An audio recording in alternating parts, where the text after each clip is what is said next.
প্ৰিয় দৰ্শক, আজি আপোনালোকৰ কাৰণে লৈ আহিছো কলমৌ শাকৰ নতুন জুতি, পাতত দিয়া কলমৌ।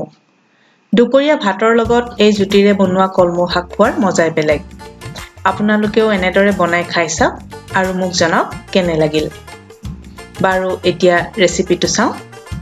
ইয়াৰ বাবে আপোনালোকক লাগিব কলমৌ শাক, 2 চাহ চামুচ মিঠাতেল, সোৱাদ অনুযায়ী নিমখ আৰু আধা চাহ চামুচ সৰিয়হ বটা। ইয়াৰ উপৰি যিটো উপকৰণ অতি দৰকাৰী সেয়া হৈছে এটুকুৰা কলপাত। এতিয়া মই কলপাত টুকুৰাত আধা মুঠি কলমৌ শাক বাছি ধুই দীঘল দীঘলকৈ কাটি থৈছো। ইয়াৰ পিছত কলপাতখিলা এনেদৰে ভাজ কৰিব লাগিব। চাওক, মই কলপাতখিলা 4 ভাজ কৰি কলমৌখিনি তাৰ ভিতৰত ভৰাই লৈছো। এতিয়া গেছৰ ওচৰলৈ যাম। গেছ ষ্টভটো জ্বলাই মই ইয়াত কুকাৰটো উঠাই দিছো। কলমৌখিনি এতিয়া ভাতত দিব লাগিব, গতিকে মই ভাতৰ বাবে 3 কাপ চাউল ধুই লৈছো। এতিয়া প্ৰথমে পাতত বন্ধা কলমৌখিনি মই কুকাৰটোত দিম। তাৰ পিছত ইয়াত পানী দি চাউলখিনি বহাই দিম।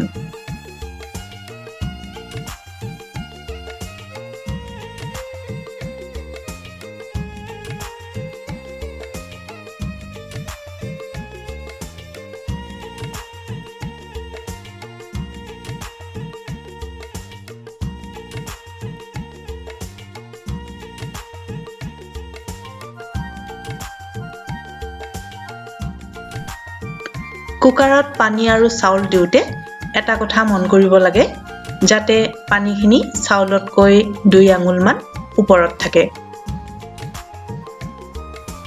এতিয়া ঢাকনিখন লগাই কুকাৰটোত চাউল সিজিবলৈ দিছো। গেছটো বঢ়াই ৰাখিব লাগিব।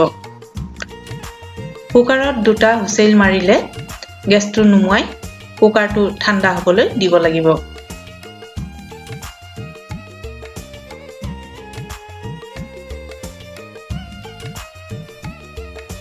এয়া কুকাৰটো নৰ্মেল টেম্পাৰেচাৰলৈ আহিছে। মই ঢাকনিখন খুলি দিছো। চাওক, এয়া মোৰ কলমৌ শাক সিজিছে। কলমৌ শাকৰ টোপোলাটো মই প্লেট এখনত উলিয়াই ৰাখিলো।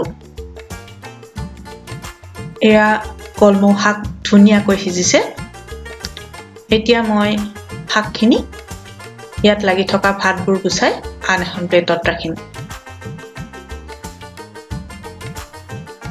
এতিয়া এই সিজোৱা কলমৌখিনিত মই সৰিয়হ বটা, নিমখ আৰু মিঠাতেলখিনি দি দিম।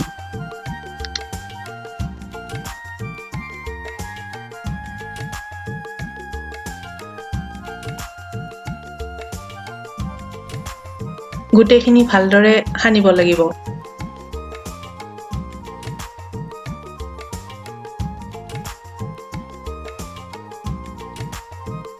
প্ৰস্তুত হ'ল আমাৰ পাতত দিয়া কলমৌ শাক।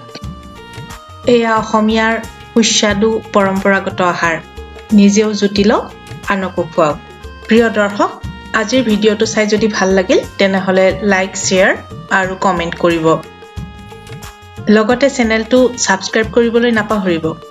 পিছৰ ভিডিঅ'ত পুনৰ লগ পাম। আজিলৈ বিদায়।